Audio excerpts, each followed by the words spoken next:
The most common way that people give up their power is by thinking that they don't have any. So I'm going to come at this today from 3 different angles. First, as a scholar, I have a PhD in political science. I am an expert on gender and politics. And so I'm going to focus on gender today because that is my main area of research. But I'll also talk a little bit about intersectionality in a few different areas. I'm also a teacher, and I've been teaching at USD for nearly a decade now, somehow. And I have won recognition for my teaching and my mentorship. And one of the most important things that I think makes this a dream job and what makes this so worthwhile is not helping students reach their dreams. It's actually helping students reach beyond what they ever thought was possible. But one of the things that I've realized, too, is that while my scholarship has taught me about gender and racialized barriers to leadership, teaching here has also taught me about being a first-gen student, being an international student, being a rural Midwestern student, and some of those barriers to entry as well in leadership. And third, I'm a Latina elected official. I'm a woman, I'm an immigrant, I'm half Colombian, and I'm also a city councilor here in Vermillion. And so, while yes, I've done a lot of research on women in politics, and I've been teaching here, and I understand leadership and motivation and self-advocacy and all these things, I've also lived this myself. 28% of members of Congress are women. There are 6 women in the cabinet, 4 in Supreme Court, 1 has ever been vice president, and no woman has ever been president of the United States. And so that's a problem because we know that there are about 50% women, right, in our society. And we know that the closer that we are to parity, the closer that we are to making sure that the people in our society is closer to equal to the people who are in leadership position, the better functioning our democracy is. So in political science, we tend to think of these through justice arguments and utility arguments. And so the justice arguments tell us that it's important for people to have a social meaning to rule. Right? That we can see ourselves in leadership positions. It also enhances the legitimacy of the group, that understanding that this group is meaningful and that understanding that we have a lived experience that is important to understanding the shape of society and leadership and what we're doing. But it also improves the legitimacy of the country, especially a democratic country. And so if you were to imagine a country that purported to be a democracy that had no women in leadership, you'd probably feel like that wasn't very democratic, right? And so conversely then, the closer that we are to seeing parity, the more that we believe that that is legitimately a democracy that represents all the people.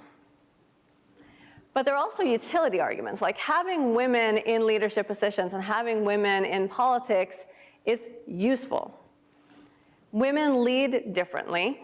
And so the kinds of behavior and engagement and representation and constituency services and all those kinds of things are different when women are there. We also know that it changes the deliberation. It improves the way that we talk to each other when there are more different kinds of people available at the table. And we also know that we can talk about new kinds of topics, right? These uncrystallized interests, things that weren't discussed if the people haven't had those lived experiences. Right? We need to have different kinds of people because there are different kinds of issues that might affect different kinds of people. And so if all of these things are true, that it's important for both justice and utility that we have more women at the table, then why aren't there more women, right? Is it because women lack ambition? Because women can't win? No, right? This is problematic rhetoric because those are false assumptions. And also they reinforce this idea that women are the problem, and if they just did something different, and if they just did more, and if they just acted more like men, then they would do better.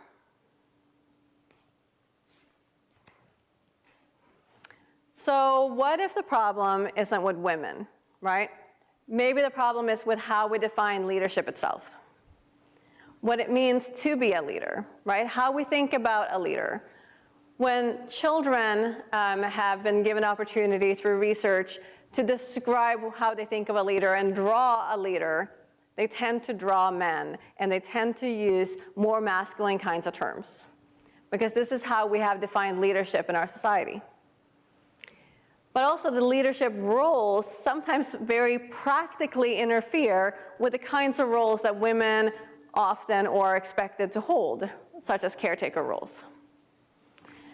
And so it becomes difficult then to see yourself in those positions.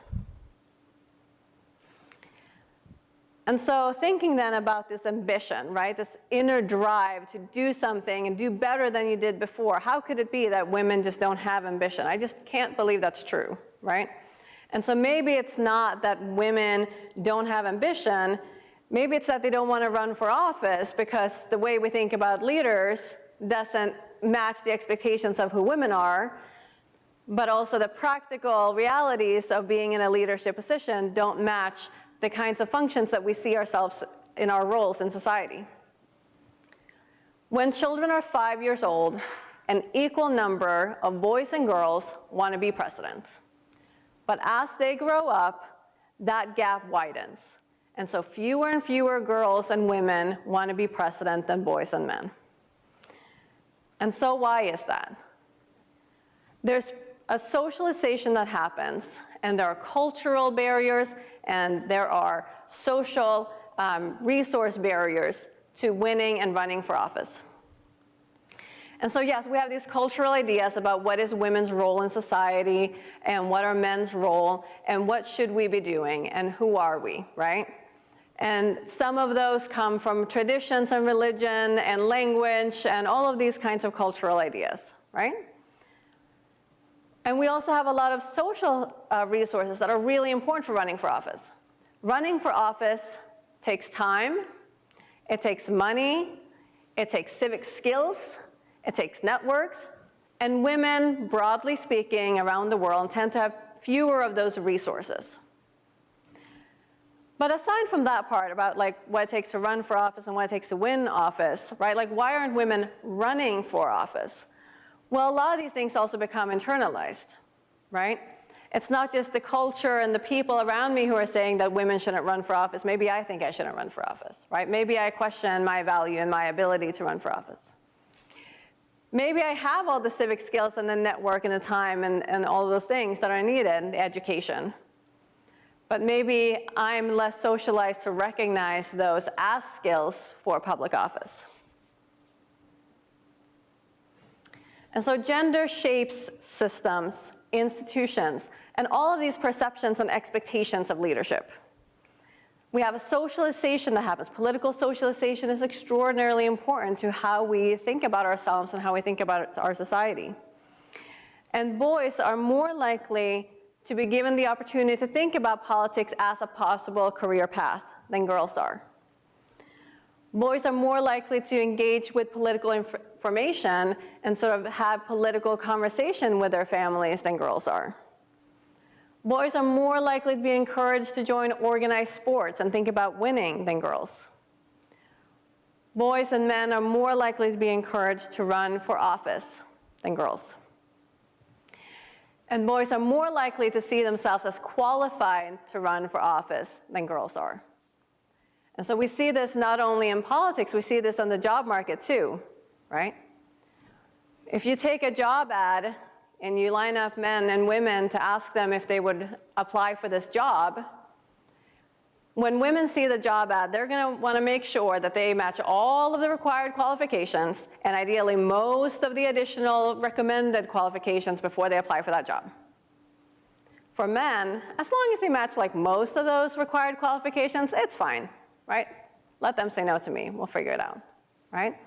And so that becomes the gap then. So if women are less likely to see themselves as qualified or see the opportunities, then you're going to create a gap that is not about other people voting for you, but it's about running. It's not really about the ambition to do something, and it's not really about the winning. It's somewhere in between. But also institutions are gendered, right? Understanding how rules and organizations and norms work is understanding that those norms and rules and organizations in Congress and institutions of higher education were built by the people who created them. And men were more likely to be in those positions. And so it's not like men created like organizations necessarily to purposefully exclude women. It's that they created them in ways that worked for them. And so if women have different kinds of lived experiences then, that doesn't match with how those leadership positions and how those organizations are run. And so those who made the institutions made them for themselves, right? They defined the job. And so when we study how does Congress work in the 70s versus how does Congress work now, we see a very different kinds of picture because the theories don't always work anymore.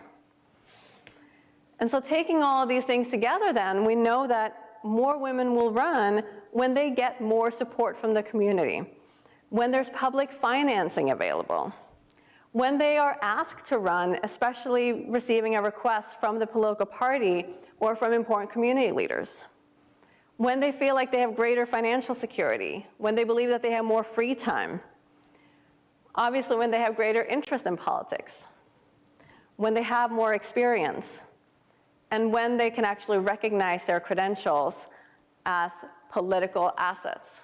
And again, this is part of the issue. It's not that they don't have the experiences and these valuable, important traits. It's that they don't always recognize them as such. And so women tend to be more likely to consider not just themselves when running for office or applying for a job or taking action and doing things. They tend to be more likely to think about people around them. Think about their family, think about their children, think about their community. Am I the right person for this job? Does my community need me to do this job? Am I right? Can my family handle this? Can we support this idea, right? But we know that when we level the playing field in these variety of ways, that when women run, women do win. And so I want to shift gears a little bit to think about, well, what are we going to do about this, right? I want to think about agency and self-advocacy and advocating for others. So how do we make a change? First of all, we all can do better in recognizing our self-worth and our agency, our ability to define things for ourselves and choose to do things ourselves and recognize that we are independent decision makers, right? That we can make choices for ourselves as human beings. But also the importance of advocacy, of speaking up, taking action, and addressing the system and changing it, and speaking up for others. So recognize yourself, recognize your skills as valuable, and seize those opportunities to speak up. Make space for yourself, right? You are worth having your needs and your preferences met. Your voice is valuable. You are enough, right? Take space. Apply for that job. Ask me for that paper extension, right? Take a break. Go on that adventure. Run for office. Run for office in your club. And when you do, run for president. Don't just run for secretary. But also fight for people who aren't in the room with you. Not everyone will have the same kind of capacity and skills or have that ability to recognize, right? Not everyone will have the opportunity to be in that room where they could advocate for themselves. And also, we shouldn't be expecting the people who have the least likely opportunity and who are the least socialized into self-advocating to continuously be self-advocating for themselves, right? So fight for other people. Be an advocate for others. I'm going to give you two examples. A few weeks ago, I hosted a conference here at the university, and they made a lovely social media post. They talked about the conference, and they mentioned the speakers who were there, and nowhere did they mention my name. And so I thought, well, that seems a little awkward if I'm, telling them like, hey, like you forgot about me, right? And so I didn't do that, but my friend did, right? My friend made a comment and said, that was Dr. Hellwege who hosted that conference. And also there was a keynote speaker, right? And here's who they are. I'll give you another example. Saw the amazing marketing for this event. They did a great job, really beautiful posters, right? And they have all of the pictures of all of the speakers in one of those posters. And every other speaker who holds a doctorate had a doctor right in front of their names, as they should, except for me, right? And so I thought, oh, this is great. It's perfect for what I'm going to talk about today. And so again, I didn't make a comment. I didn't say anything. I only noticed it today, this morning. But my friends did, and my students did, right? They spoke up. And so make sure you advocate for others when they aren't able to, when they aren't in the room. So I want to give you some practical strategies for how to handle these things and how to do these things, how to advocate. Build support networks, right? Make those kinds of friends who will speak up for you in those rooms that you aren't in. Make sure that you have a committee of no who will help you say no for you so that you're not taking on too much. And a committee of yes, your committee of cheerleaders, right? Make sure that you say no to shit that you hate within some reason. But also say yes to stuff that you love, right? Don't let other people say that you shouldn't do something, right? If you love something, you should go for it. Make sure that you're raising all those boats. Tell people when they are doing well. But even better, tell their supervisor, right? Tell someone who is in a position to do something about it. Remember, and this is really important for my rural students and my student, or I guess now fellow Midwesterners, remember that advocating for yourself is not the same as bragging. It is okay to acknowledge your worth and your credentials to make sure that you have a seat at the table. Remember that advocating for inclusive systems isn't harmful. It raises all the boats. So acknowledge the unfairness in relying on self-advocacy. So do self-advocate, and then change the system when you're there.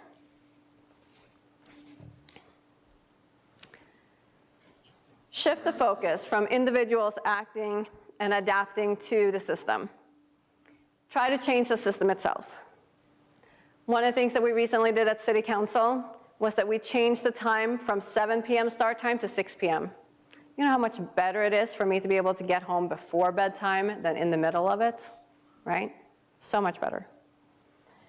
Create transparent and clear expectations so that everyone knows that the playing field is level. And avoid self-advocacy so that people don't have to interpret the rules in a certain way. You know what the rules are. Redefine leadership and institutions, right? In the Pi Sigma Alpha organization that I am the faculty advisor for, we get rid of vice presidents. What do vice presidents do anyway? And we have co-presidents instead. So make sure that you're not just getting a seat at the table. Change the table itself. Leadership shouldn't be about who fits the mold. It should be about who brings the best vision for change, right? And that includes all of us, and it very often means many of us need to be included in that conversation. So what will you advocate for? Myriad things. Policy change, making sure you get that extension, right? Making sure you have a room in the table, making sure that somebody else is winning an award. Who will you advocate for? Make sure that you're advocating for yourself whenever you have the opportunity to. Make sure that you are communicating your needs. Make sure you're telling people what your needs are, right? And then advocate for other people, especially those people who aren't in the room or those people who may not have been as likely to be socialized into learning how to self-advocate for themselves. How will you reshape the rules, the institutions, and the definitions of leadership? How will you change the rules and the norms of how we do things and how we talk about things to make sure that things are more clear, more transparent, and more inclusive for everyone? So, just want to tell you all to be more confident, be assertive, especially for any girls in the room, be bossy, right? Be kind of a bitch. Thank you.